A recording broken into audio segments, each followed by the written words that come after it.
सबसे पहले शिवानंद जी आपका रुख करेंगे। क्यों एक भ्रष्टाचार के मामले को या फिर जो जो आरोप लगे हैं उस मामले को लेकर कांग्रेस इतना बड़ा प्रदर्शन करे? क्या कांग्रेस को ऐसा लग रहा है कि इसका पॉलिटिकल फायदा हो सकता है, पॉलिटिकली गेन इससे हासिल किया जा सकता है? देखिए संडल जी, जब से नरेंद्र मोदी जी और अमित शाह जी देश के पंतप्रधान नरेंद्र मोदी जी जिम्मेदारी लिया, ये दोनों भी अपराधी को सब आपराधिक काम करना इनको अच्छे से पता है। दूसरी बात, 12 साल पुराना केस डॉक्टर सुब्रमण्यम स्वामी ने केस उन्होंने किया था, उसमें खुद सुब्रमण्यम स्वामी हाईकोर्ट में जाके स्टे लगवाया, आज तक स्टे है। और दूसरी बात, जनता जनार्दन कोई भी ऑब्जेक्शन नहीं लिया है। तीसरी बात, ये जो नरेंद्र मोदी जी और अमित शाह जी जिस तरह से खुद हमारा नेता, शीर्ष नेतृत्व, हमारा नेता राहुल गांधी जी, श्रीमती सोनिया गांधी जी संसदीय नेता, ये दोनों को भी डैमेज करने के लिए मीडिया में सोशल मीडिया जो काम करते हैं उसमें बदनामी करना, लोगों में खुद का फेल्यूर सरकार है। हमें नेशनल हेराल्ड देश के लिए इंग्रज के अगेंस्ट में लड़े हुए न्यूज़पेपर है, इतना ओल्ड न्यूज़पेपर इन लोगों ने, देखिए केजीएल एक कंपनी था, कंपनी से यंग इंडिया चला गया। केजीएल कंपनी में जो प्रॉपर्टी था, समझो पूना हो या बरेली हो, कानपुर, दिल्ली, जो भी प्रॉपर्टी है वो केजीएल से ट्रांसफर, सिर्फ केजीएल कंपनी नहीं चल रहा था, लॉस में चल रहा था उस टाइम फंडिंग। ठीक है, मैं विकास जी के पास जा रहा हूं। विकास जी, क्या जांच प्रक्रिया आपको स्लो लग रही है या फिर ईडी अपने एंड से पूरी जांच कर लेना चाहती है और जो टाइम लग रहा है वो नॉर्मल है? विवेक जी, एक बहुत महत्वपूर्ण प्रश्न उठ करके आता है और मुझे लगता है वो आप लोगों की चर्चा में आया नहीं है। मतलब it hasn't caught the I of the media.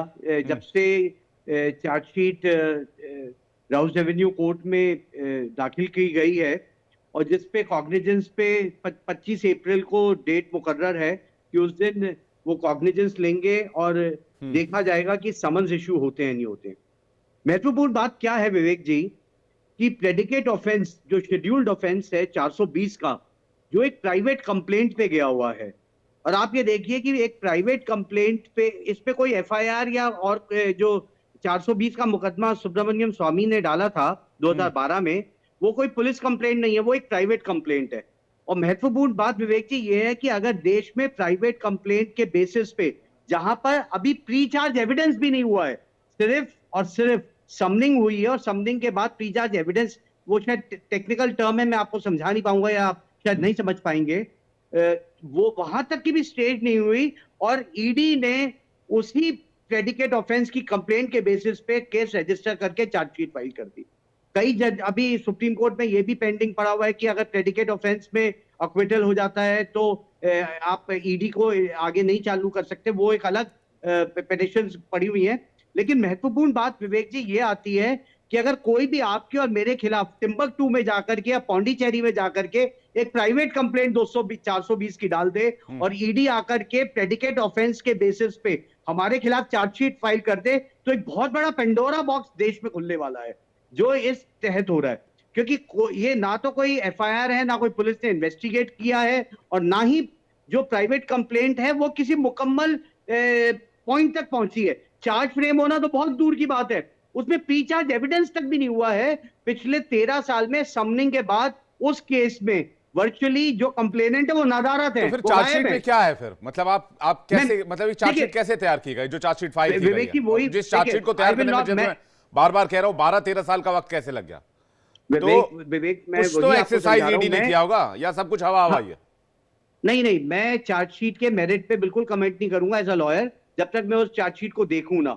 हाँ, ये आपकी वो हवा हवाई है या नहीं है, मैं आपको मैं जो बहुत मूलभूत आपको एक बात बता रहा हूं, मैं मेरिट पे नहीं जा रहा आज की तारीख में। मेरिट होगा, वो लोग अपने आप देखेंगे कि समनिंग बनती है या नहीं बनती, या डिस्चार्ज बनता है या नहीं बनता। लेकिन जो एक ट्रेंड चालू हो रहा है कि प्राइवेट कंप्लेंट पे देश में कोई भी पॉलिटिकल पार्टी किसी के भी खिलाफ, जहां उसकी सरकार है, अगर वो प्रेडिकेट ऑफेंस के लिए प्राइवेट कंप्लेंट भी फाइल कर दे तो ईडी क्या उसमें कॉग्निजेंस लेकर के इन्वेस्टिगेशन चालू कर देगी? ये इतना डेंजरस एक ट्रेंड चालू होने वाला है देश में, नहीं, जिसमें आप पाएंगे कि विकास जी, विभिन्न कहा तो- पॉलिटिकल पार्टीज कहा इसको तो ये जा इंस्ट्रूमेंट रहा बना है करके। कि कोर्ट ने आदेश दिया था ईडी को कि इस मामले को इन्वेस्टिगेट करे। नहीं नहीं नहीं नहीं नहीं नहीं, ये मिसलीडिंग स्टेटमेंट है अगर किसी ने भी दिया है। कोर्ट ने कॉग्निजेंस ली 420 की ऑफेंस की जो सुब्रमण्यम स्वामी ने डाला, और उस प्रेडिकेट ऑफेंस को ये कांग्रेस के प्रवक्ताओं ने भी इस पॉइंट को नहीं उठाया है। और मैं बड़ा सरप्राइज हूं कि कांग्रेस के बड़े बड़े नेता जो देश के बड़े वकील हैं, उन्होंने इस पॉइंट को क्यों नहीं उठाया है अभी तक, क्योंकि प्राइवेट कंप्लेंट के बेसिस पे विवेक प्लीज अंडरस्टैंड, ऐसा बड़ा पेंडोरा बॉक्स खुल जाएगा देश में जहां पे हजारों केसेस इस तरह से आ जाएंगे, और बिना इन्वेस्टिगेशन के, बिना प्रेडिकेट ऑफेंस तो चल नहीं रहा, और आप प्रोसीड्स ऑफ क्राइम को ढूंढ रहे हैं। पहले ये तो एस्टैब्लिश करिए कि क्राइम हुआ भी है या नहीं हुआ। मैं मेरिट्स पे नहीं जा रहा विवेक आज की तारीख में बिल्कुल भी, and neither I am a spokesperson for the Congress. ठीक है, ऋषभ तिवारी कुछ कहना चाह रहे हैं। ऋषभ तिवारी जी।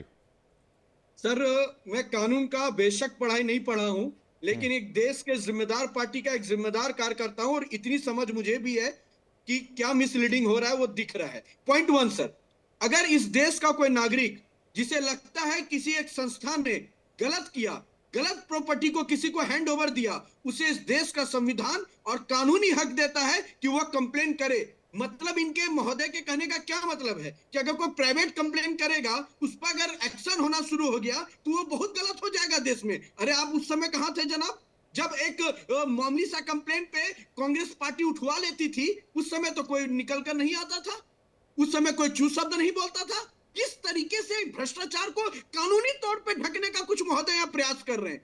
ये बात नहीं कह रहे कि अगर एक प्राइवेट कंप्लेन है और उस पे कोर्ट ने 420 को देखते हुए आदेश दिए, तो ईडी तो अपना काम कर रही है। अब उसको जस्टिफाई करने मोदी साहब के अमित शाह के होते रहा तो देश का क्या माहौल हो जाएगा। ईडी आ जाओ, सीबीआई आ जाओ, नरेंद्र मोदी कहती है अमित शाह के घर पे सत्ता पे रूल किए 50 कमेंट सालों करेंगे। तो जब ऐसा ना निकल कर आएगा डीसीसी को ऑर्डर दूंगा, मैं डीसीसी को ऑर्डर दूंगा। शिवानंद जी एक सेकंड, शिवानंद जी एक सेकंड, और इसके बाद आप ही के पास आ रहा हूं। इतनी बड़े परिवार पे अगर कोई कंप्लेन किया, सपोज आप इतने पुराने एंकर हैं, किसी का अगर मन करे आपको ये कहते आपने इंडिया डेली लाइफ का सारा शेयर खरीद लिया, मैं जानना चाहता हूं तो क्या इस देश का कानून ये अधिकार नहीं देता है कि आपको सच्चाई पता चले मुझे, तो इस पे ये जस्टिफाई करेंगे। ये क्यों विकास जी, विकास जी वो कह रहे माहौल एक विसल ब्लोअर तो कोई भी हो सकता है। विवेक मैंने क्या कभी कहा कि कंप्लेंट फाइल नहीं हो सकती जी, और प्लीज, और ये महोदय करके बोलने की आवश्यकता नहीं है। Don't get personal. बीजेपी के जो प्रवक्ता हैं, सुनिए आप पहले बात एक ध्यान से। कंप्लेंट फाइल करना कोई मना नहीं है, लेकिन समनिंग के बाद आप 13 साल से कंप्लेनेंट गायब है, वो इंपॉर्टेंट बात है Vivek ji. That is the important thing कि उस केस में कोई प्रोग्रेस नहीं हो रही जो प्रेडिकेट ऑफेंस है। सर, मैं भी वही चीज कर रहा हूं आपका, या तो ये विषय हो सकता है, एक तो प्रोसेस में डिले क्यों, जैसा एंकर महोदय ने सटीक वो जान के गायब है, जान के आ ही नहीं रहे कोर्ट में, कभी कुछ बहाना, कभी कुछ बहाना, कभी वो कुछ पूछ रहे हैं कंप्लेनेंट कहां है। हम बहाना नहीं कर रहे हैं। राहुल गांधी जी जाके माफी मांग के आते हैं कोर्ट से, राहुल गांधी जी माफी मांग के आते हैं कोर्ट यार से। मैं ये मच स्लिंगिंग में I am not interested in your this kind of arguments. मतलब कौन माफी मांग रहा है नहीं मांग रहा, आप I am not interested in all this kind of arguments with you. You are Do misleading logical our arguments. statement. You are a responsible spokesperson of the You are party. also responsible Do for it. logical argument. You are also ठीक है, Rishabh responsible Tiwari, for it. Rishabh Tiwari मेरे साथ screen पे। ऋषभ तिवारी जी वो simple सा सवाल पूछ रहे हैं, कंप्लेनेंट कहां है। ये क्या ऋषभ justification तिवारी है? जी कंप्लेनेंट कहां है, वो पूछ रहे हैं कंप्लेनेंट कहां है पिछले 13 साल से। सर, मैं आपको बता रहा हूं, सुब्रमण्यम स्वामी ने कंप्लेन किया, उसके बाद इनके अनुसार 2017 के लमसम में उन्होंने स्टे की बात कही। एक कंप्लेन जब दायर हुआ जिसपे कोर्ट ने आदेश किया कि आप जांच कीजिए, तो अब कानून के तहत एजेंसी जांच कर रही है। और दूसरा विषय ये है सर, जो माहौल की बात ये कहे जा रहे हैं, और हमारे सम्मानीय वकील साहब, देश में माहौल का ही तो डर पैदा किया गया था कि 370 मत हटाना, माहौल नहीं, खराब लेकिन होगा।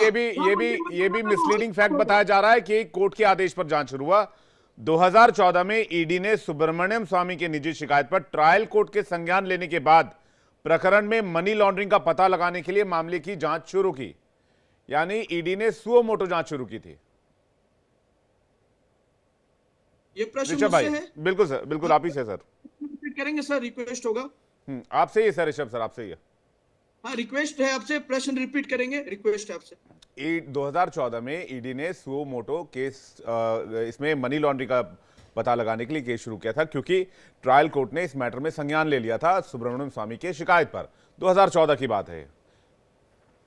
और जबकि 2012 में सुब्रमण्यम स्वामी ने पटियाला हाउस कोर्ट में निजी कंप्लेंट दर्ज कराई थी। तो इस निजी कंप्लेंट को यूज करके 2014 में केस फाइल हुआ और उसके बाद ईडी ने जांच शुरू की। उसके बाद से सुब्रमण्यम स्वामी इस केस में कभी अपीयर नहीं हुए या फिर इस केस को परसू नहीं किया। उसके बाद उस पे स्टे लगाने की मांग को लेकर भी कोर्ट पहुंचे थे। ऋषभ जी, सर मैं आपको एक बात बता रहा हूँ, संविधान के तहत 2012 में केस वो कंप्लेंट दर्ज हुआ, 14 में उनको रीट्रायल के लिए भेजा गया। कहने का विषय यह है कि आप इस पे सवाल कर सकते हैं कि आखिर ऐसा क्यों हो रहा है, लेकिन ये असंवैधानिक कतई नहीं है और माहौल कोई खराब नहीं हो रहा। एजेंसीज को लगा कि एक बड़ा संस्था, एक बड़ा पॉलिटिकल ऑर्गेनाइजेशन के अगेंस्ट ये कंप्लेंट था। उस समय जो सरकारें थी, तो हम भी तो कह सकते हैं ना कि 12 में कंप्लेंट हुआ, 14 तक यूपीए का कोई काम करने नहीं दिया। 14 के बाद एजेंसी स्वतंत्र हुई, उन्हें लगा कि राष्ट्रहित की सरकार आई है तो हम फ्री रूप से जांच करते हैं। जांच होने शुरू हुए, टाइम लगा, चीजें निकल कर आ रही हैं, तो दिक्कत क्यों हो रही है कुछ लोगों को? माहौल कहां से खराब होने लग गया? ठीक है। जरूर उनका शिवानंद जी, राजनीतिक भाई बेरोजगारी शिवानंद जी, है। आप लोग तो कोर्ट गए थे इस मैटर को लेकर। शिवानंद हुलियालकर जी स्क्रीन पे please, thank you. PCR Shivanand ji, आप लोग कोर्ट तो गए थे इस मैटर को लेकर। 2016 में सुप्रीम कोर्ट ने कांग्रेस नेताओं के खिलाफ कार्रवाई रद्द करने से इनकार कर दिया था। विवेक जी, 5 अक्टूबर 2016 को भूमि एवं विकास ऑफिस ने एजेएल को नोटिस जारी किया और कहा कि एजेएल की संपत्ति का इस्तेमाल प्रेस कामों के लिए नहीं किया जा रहा है। आप लोग तो कोर्ट गए, कोर्ट से स्टे नहीं मिला। विवेक जी, बीजेपी अभी जो वकील सर ने जो बात की है, ऑनरेबल वकील सर ने सही बोला है। बीजेपी जब से 2014 से लेके 2025 तक CBI, ED, income tax misuse करना, लोगों को डराना, धमकाना, ब्लैकमेलिंग करना, हमारा 50% नेता सब बीजेपी में washing machine, Gujarat washing machine में जाके क्लियर हो गया। सब मिनिस्टर बने, एमएलए बने, डिप्टी सीएम बने, राज्यसभा मेंबर बने। सर ये क्वेश्चन ये नहीं है सर। नरेंद्र मोदी जी जब से आए ये पूरा मिसयूज कर रहे सर हैं। 12 साल में आप लोगों ने कोर्ट का कई बार रुख किया सर, कोर्ट से राहत नहीं मिली sir. This is the question, आपको क्यों नहीं मिला कोर्ट से रिलीफ, ये क्वेश्चन है। देखिए सभी उसमें कुछ भी नहीं है। बीजेपी तो डे वन से कह रही है ना खाऊंगा, मोदी जी कह रहे हैं ना खाऊंगा ना खाने दूंगा। बीजेपी वाले ने मिसगाइड कर रहे हैं और प्रॉपर्टी उधर ही है। हमने एक सुप्रीम कोर्ट ने 2016 में कांग्रेस नेताओं के खिलाफ कार्रवाई रद्द करने से इनकार क्यों कर दिया? अच्छा सुनिए, क्योंकि नरेंद्र मोदी बैठे थे। नरेंद्र आज देखिए उपराष्ट्रपति सुप्रीम कोर्ट को धमकी दे रहे हैं, धनवड़ साहब आज भी वक्फ बोर्ड के इधर सेम वैसा ही चल रहा है। 2014 से लेके आज तक हिटलर राज चल रहे हैं, हिटलर जैसा हुक्मशाही चल रहा है।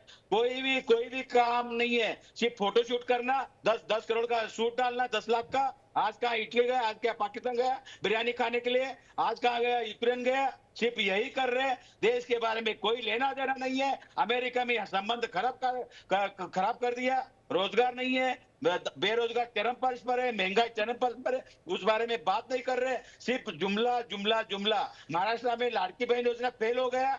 आज देखिए 500 रुपए देता बोला कल सीएम महाराष्ट्र का, आज देखिए वैसा जुमला ही है हमेशा। इसलिए इंडिया इसमें कोई भी सिर्फ हमारा नेता, शीर्ष नेता, गुजरात हमारा अधिवेशन हुआ विवेक जी। अच्छा 2000 डरे हुए नरेंद्र मोदी और अमित शाह, क्योंकि गुजरात जीतने जा रहे हैं, बिहार जीतने जा रहे हैं, इनको पता हो गया सर। अब क्या करना है। सर तो चलो खेलेंगे सर। 2016 में सुप्रीम कोर्ट ने सिर्फ हमारा सरकार आने दो व्यक्ति, 2016 में सुप्रीम कोर्ट ने नेता बाहर नहीं दिखेगा, ध्यान में रखिए। नहीं ये तो फिर सर आप धमकी दे रहे हैं, फिर आप हमेशा मिसयूज कर रहे हैं। नहीं आप तो फिर धमका रहे हैं सर नेशनल टेलीविजन पर बैठ के। सर कानून के, संविधान के राइट में रह के इन्होंने जानबूझ के तकलीफ दे रहे हैं। कितना तकलीफ है। इसी टाइम ही रॉबर्ट वाड्रा का भी फाइल कैसा ओपन हो गया, 20 साल से चल रहे हैं,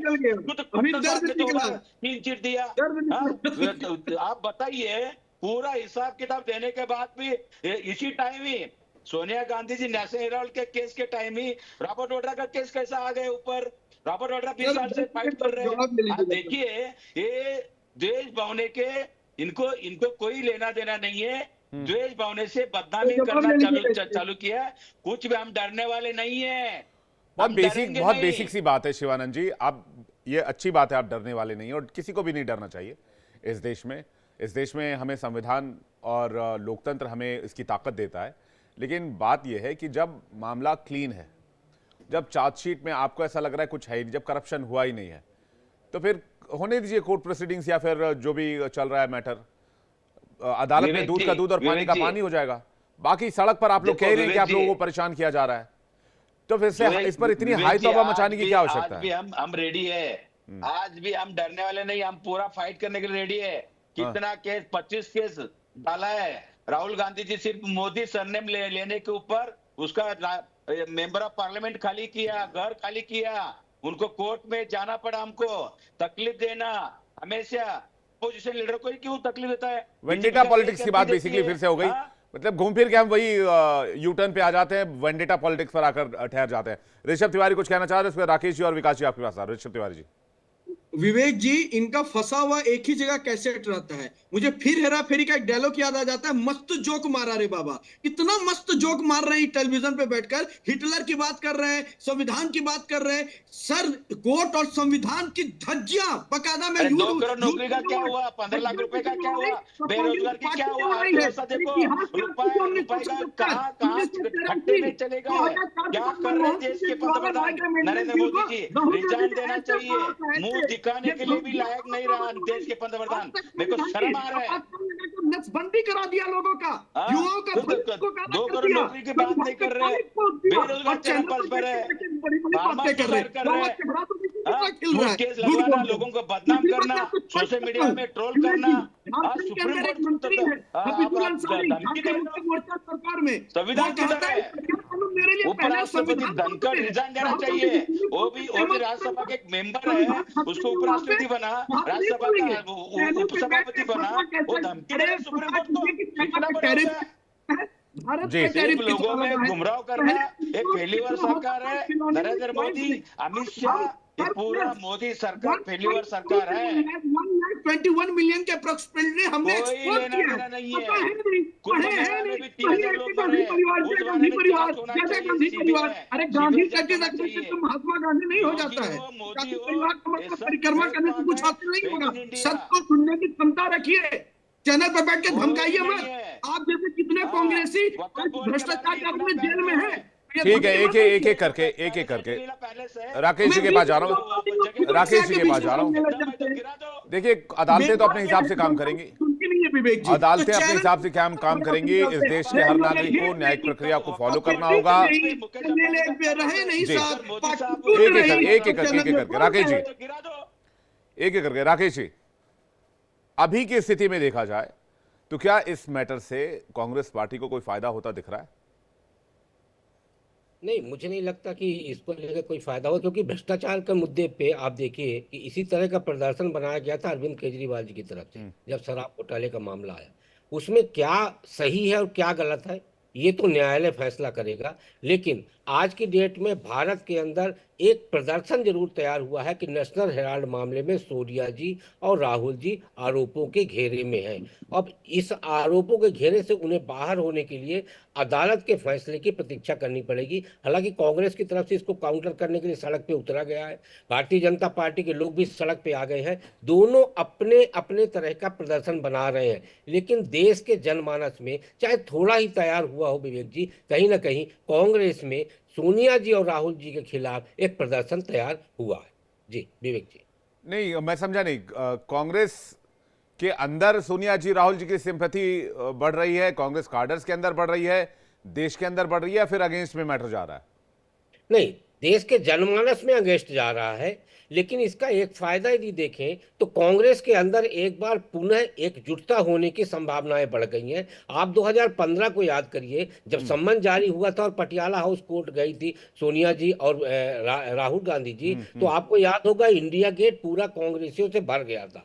तो एक बात जरूर है कि इस मामले में जिस तरीके से सम्मन जारी हुआ है उससे कांग्रेस जो सुप्त अवस्था में पड़ी हुई थी वो जरूर सक्रिय होगी। लेकिन जनमानस में एक नकारात्मक माहौल बनता जा रहा है कि क्या सोनिया जी और राहुल जी वास्तव में भ्रष्टाचार के आरोप जो उन पे लगे हुए वो सच है या नहीं। इसके लिए न्यायालय से ही कुछ स्पष्टता हो पाएगी। हाँ, कांग्रेस के लिए जरूर फायदेमंद है कि बिखरी हुई कांग्रेस, सुस्त पड़ी कांग्रेस एक बार सक्रिय हो सकती है सोनिया जी और राहुल जी के लिए। विवेक जी। ऋषभ जी इसका जवाब चाहूंगा, उसके बाद विकास जी आपके पास आ रहे। ऋषभ जी।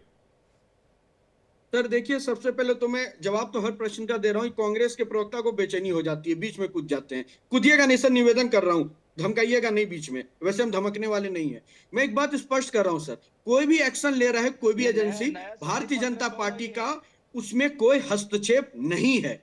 अगर आप पाक साफ हैं तो डर किस बात का है? कोर्ट ने आपको बेल दिया, कोर्ट से डिसीजन आया, उसी कोर्ट ने आपको वापस से संसद का अधिकार दिया, उसी कोर्ट ने आपको गुजरात में फाइल केस को खारिज करते हुए आपको सजा में रिलीफ दी। तो जब कोर्ट उस रूप से पक्ष में काम करे, संविधान के रूप में, तभी सही हो जाता है। तो इस तरह का भी चरित्र देश की जनता देख रही है। हम भी तैयार बैठे हैं, आप भी तैयार बैठिए, होने दीजिए हेयरिंग कोर्ट में, जो सही वो जनता देखेगा। दिक्कत क्या है? और एक बार जो बार बार ये कहना कि ये मैनिपुलेट किया जाता है, टारगेट किया जाता है, तो भैया टारगेट अगर हुआ झारखंड के अंदर धीरज साहू के घर में तो 300 करोड़ निकले। अगर कोई पकड़ा जा रहा है तो वहां से गड़बड़ी निकल रही है, तो दिक्कत क्यों हो रही है? अगर आपको लगता है ऋषभ तिवारी भ्रष्टाचारी है, आप स्वतंत्र हैं, फाइल कीजिए ना केस। किसने रोका है? कोर्ट जाएंगे नहीं, फाइल करेंगे नहीं, और जब एक्शन होगा तो ये भाई बीजेपी षड्यंत्र कर रही है। तो ये दोहरा चरित्र नहीं चलेगा। विवेक जी, एक प्रश्न मैं फिर से पूछता हूं, संविधान प्रिय या सरिया कानून प्रिय? ये संविधान के दुहाई देने वाले से पूछिए जो आज इनके मंत्री झारखंड में बोल रहे हैं। नहीं, लेकिन आपने 5,000 से ज्यादा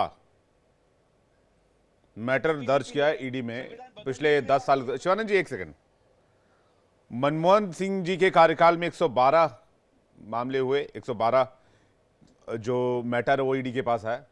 तो ये जो डिफरेंस है बहुत बड़ा है सर, और 10 साल का रेशियो मैं आपको बता रहा हूं सर। ये और ये मोस्टली अपोजिशन ये कह रहा है, विपक्ष ये आरोप लगा रहा है कि मोस्टली ये रेड्स हैं, ये कार्रवाई है, ये अपोजिशन के नेताओं पे किए गए। और 25 केसेस में 23 नेताओं से या तो केस हटा लिए गए या केस ठंडे बस्ते में डाल दिए गए। सिर्फ 2 नेता हैं जिन पर केस अभी भी जारी है, हालांकि वो बीजेपी में ही है। ये रेशियो कैसा जिस पर विपक्ष आप पर वॉशिंग मशीन का आरोप लगाता है? सर देखिए, जहां तक केस रेशियो का विषय है, ये तो हमारी सरकार की ट्रांसपेरेंसी को दर्शाता है कि ईडी सीबीआई इतनी स्वतंत्र है कि हर कोने पे वो स्वतंत्र होकर काम कर रही है। और जो पॉलिटिकल एलिगेशन है, जो पॉलिटिकल पार्टी का है, 5,000 में से गिने चुने के ऊपर केसेस क्यों होता है? और जहां भी एजेंसियां जा रही है वहां से कुछ लेकर आ रही है। खत्म करना चाहते हैं। इनको लगता है कि भारतीय जनता पार्टी के किसी नेता ने गड़बड़ी की है या हम उन्हें संरक्षण दे रहे हैं, आप स्वतंत्र हैं सर। आपके 2-3 स्टेट भी हैं, वहां भी एसीबी है, वहां भी स्पेशल क्राइम सेक्शन है। अब वहां फाइल कीजिए अपने स्टेट के अंदर, वहां ठीक है। शिवानंद जी कुछ कहना चाह रहे? शिवानंद जी। जी विवेक जी, संविधान की जय हो, जय भीम। यही बीजेपी ने संविधान बदलने की बात किया था। मैं हेराल्ड के माध्यम से बोलता हूँ, 400 पार संविधान बदलेंगे। अनंत हेगड़े ने बोला था, कर्नाटक का मेंबर ऑफ पार्लियामेंट। नहीं तो बीजेपी प्रवक्ता बोलेगा हम झूठ बोल रहे हैं। दूसरी बात देखिए, संविधान के हिसाब से काम सीबीआई, ईडी, अपोजिशन लीडर पे क्यों केसेस होता है? क्यों ऐसा कर रहे हैं ये लोग? अभी देखिए, महाराष्ट्र में उद्धव गुट तोड़ा, शरद पवार गुट तोड़ा, नरेंद्र मोदी 10 साल में अच्छा काम किया है। तो नहीं, आप केंद्रीय एजेंसियों के दुरुपयोग का जो आरोप लगा रहे हैं, मैं उस पर मैटर, उस सवाल पे आपसे पूछ रहा था। केंद्र सरकार की तरफ से जो जानकारी दी गई उसमें यह जानकारी दी गई 10 साल में 5,000 केस दर्ज हुए, 7,000 से ज्यादा छापे पड़े, सिर्फ 3% केस जो है वो नेताओं के खिलाफ है। ओनली 3%। 1% 3% सर, 3%। मैं आपको बता रहा हूं 3% नेताओं के खिलाफ मामला दर्ज हुआ है। बाकी तो सर जो नेचुरल करप्शन के केसेस सामने आए उस पर कार्रवाई हो रही है। विवेक जी, फिर विपक्ष को निशाना बनाया जा रहा है। ये सवाल कैसे उठता है बार बार? आप देखिए, बॉन्ड के माध्यम से इतना बड़ा भ्रष्टाचार, पैसे का लेन देन हुआ है। बीजेपी कार्यालय बना, आरएसएस कार्यालय बना दिल्ली में, सब पूरा 5 स्टार 7 स्टार कार्यालय बीजेपी ने बना। कहां से आया सब ये पैसा? इसके बारे में आरटीआई डाला है। मैं थोड़ा रुकिए, वेट इन वॉच। ये तो टेलर है, पिक्चर अभी बाकी है। और दूसरी बात, आपने भी तो ऑफिस, आपने भी तो, से हम काम करेंगे। मैंने सुना कांग्रेस पार्टी ने भी नया ऑफिस बनाया है। देखिए विवेक जी सुब्रमण्यम स्वामी सर ने जो केस डाला था प्राइवेट केस, उन्होंने खुद आप मेरे हर सवाल को उस वॉश मैटर कर में। देते हैं और आप अपना जवाब दे देते हैं। मैंने कहा कार्यालय तो आपने भी बनाया सर, नया। बगल में ही है हमारे। अब बना 20 साल लगा हमारा, अब बीजेपी तो 3 साल में बन गया, हमको कार्यालय बना 20 तो साल उनका लगा सर। विवेक जी उनका ठेकेदार बढ़िया रहा होगा, आपका ठेकेदार थोड़ा स्लो रहा होगा।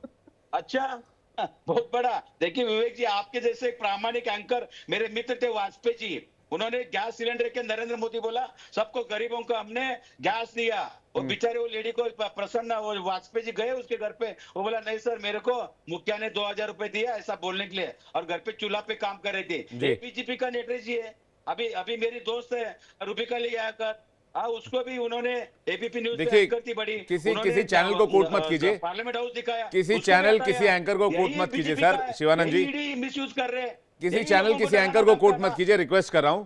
आप अब प्रकरण बता सकते हैं, वाकया बता सकते हैं, बट किसी चैनल किसी एंकर को कोट मत कीजिए। जी, वीडियो जी, रिस्पेक्ट विवेक जी, में विवेक जी, रिस्पेक्ट में एक लेकिन अपील कर रहा हूं बीजेपी आपसे। इस तरह से जी। दुरुपयोग कर रहे हैं, सत्ते का मस्ती आया है।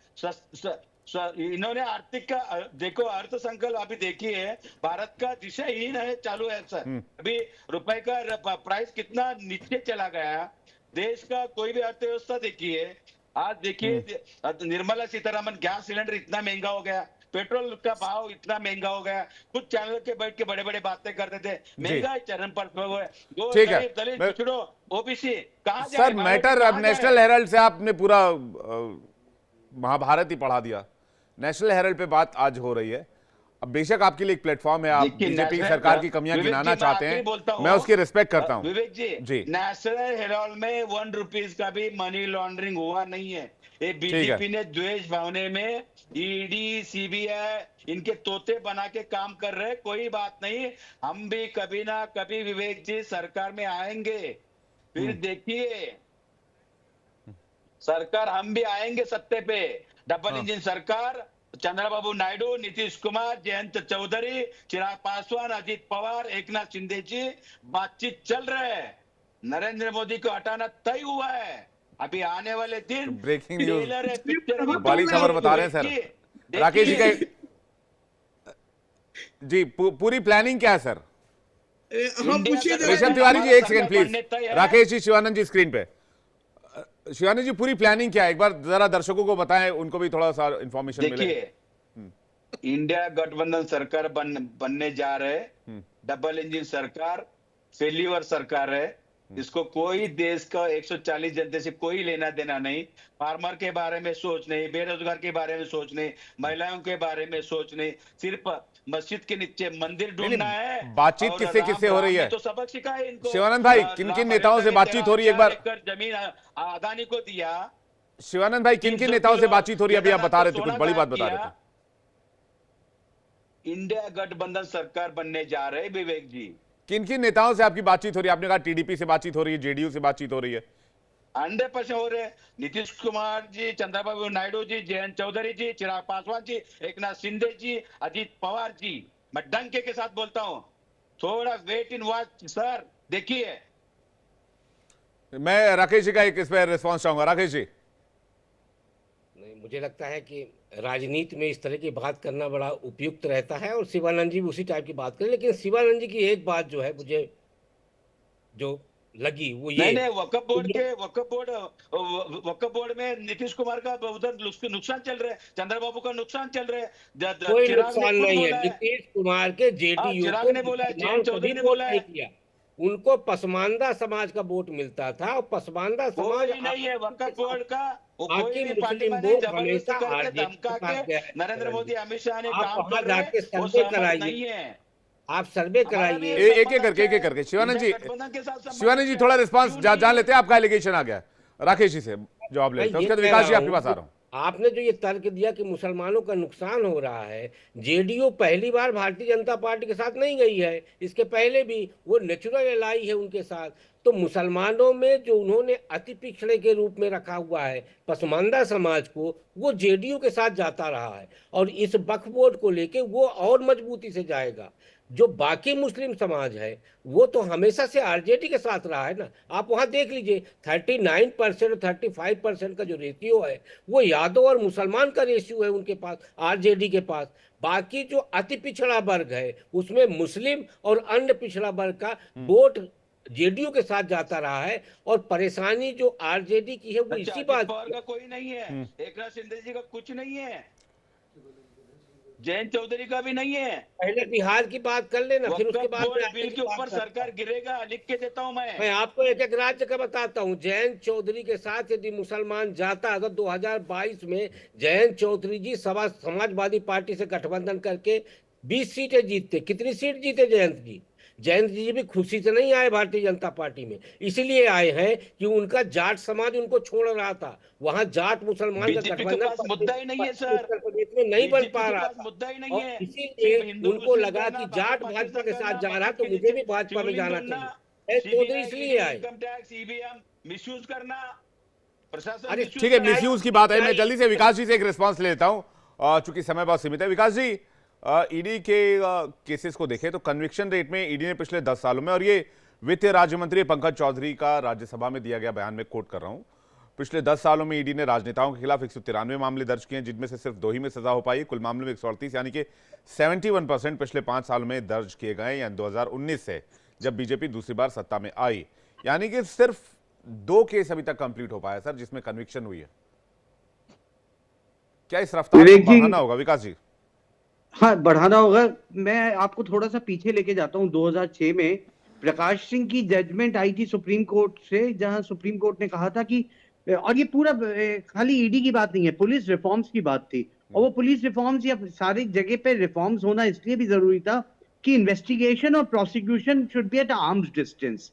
दूसरी बात ये आई कि जो अपॉइंटमेंट्स हैं वो पारदर्शी होने चाहिए, पॉलिटिकल इंटरफेरेंस नहीं होनी चाहिए, they should not be a tools in the masters hand. ये सारी बातें, जब तक ये सब चीजों में मूलभूत सुधार देश में नहीं आएगा, तो वो स्टेट केसेस हो, जो पुलिस केसेस हैं, या सीबीआई के केसेस, या ईडी के केसेस, उसका जो रीजन है लो कन्विक्शन रेट का, वो पुलिस या इन इन्वेस्टिगेटिंग एजेंसीज में जो रिफॉर्म्स नहीं हो रहे हैं, और वो जो पॉलिटिकल मास्टर्स के हाथों में है, क्योंकि ट्रांसफर उनके हाथ में है, पोस्टिंग्स उनके हाथ में है, प्रमोशंस उनके हाथ में है। तो 2006 से आज तकरीबन 19 साल हो गए। और मैं आपको विवेक जी एक बहुत बड़ी मूलभूत बात बताता हूं कि ये all the political parties are guilty of this, क्योंकि ये रिफॉर्म कोई भी पॉलिटिकल पार्टी नहीं लेके आना चाहती, क्योंकि जो सत्ता में होती है वो इन एजेंसीज का, पुलिस का, बाकी एजेंसीज का दुरुपयोग करते हैं।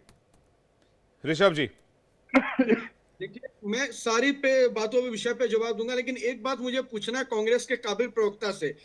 ये कबूतर से चिट्ठी लेके भेजे थे अमित शाह जी या फिर कांग्रेस के राहुल गांधी जी को, कि बता रहे थे कि हमारी गठबंधन टूट रही है, उनकी सरकार बन रही है? मतलब गजब का सेंस लाते हैं जनाब। जब हम 240 सीट जीत कर लाए तो अरे भाजपा नहीं एजेंसीज आएगी में सर, एजेंसीज में जो मन गणंत बातें, जो सपना इनको आया है, उस सपनों का जवाब मैं दे रहा हूं आपको। बस इन्होंने जब एजेंसीज, सर इतना टाइम नहीं है, जल्दी से ऋषभ भाई एक सवाल का जवाब। एजेंसीज में पॉलिटिकल इंटरफेरेंस की बात जो विकास जी ने कही है, उस पर एक जवाब चाहूंगा। ऋषभ भाई मंत्रालय गया, ठीक है, ऋषभ भाई ठीक है, एजेंसीज में पॉलिटिकल इंटरफेरेंस की बात जो आई है, ऋषभ भाई एजेंसीज में पॉलिटिकल इंटरफेरेंस पर क्या कहेंगे? देखिए, पॉलिटिकल इंटरफेरेंस तो यूपी में देखा जाता था, जब अतीक अहमद के घर पे पुलिस को तलब किया जाता था। पॉलिटिकल इंटरफेरेंस तो महाराष्ट्र में देखा जाता था, जब इनकी सरकार थी और शरद पवार जी अपने आप बुलाते थे। तो पॉलिटिकल इंटरफेरेंस और यूनिफॉर्म के तौर पे जो यहाँ पे नंगा नाच ईडी हुआ डायरेक्टर है, संजय मिश्रा का कार्यकाल भी तो आप लोगों ने बढ़वाया था। ये रिपीट करेंगे प्रश्न? ईडी के डायरेक्टर संजय मिश्रा का कार्यकाल भी तो बढ़वाया था सर। तो ये कौन सा गैर कानूनी तौर पे हुआ था? मैंने कभी नहीं कहा गैर कानूनी है, मैंने पॉलिटिकल इंटरफेरेंस की बात की है।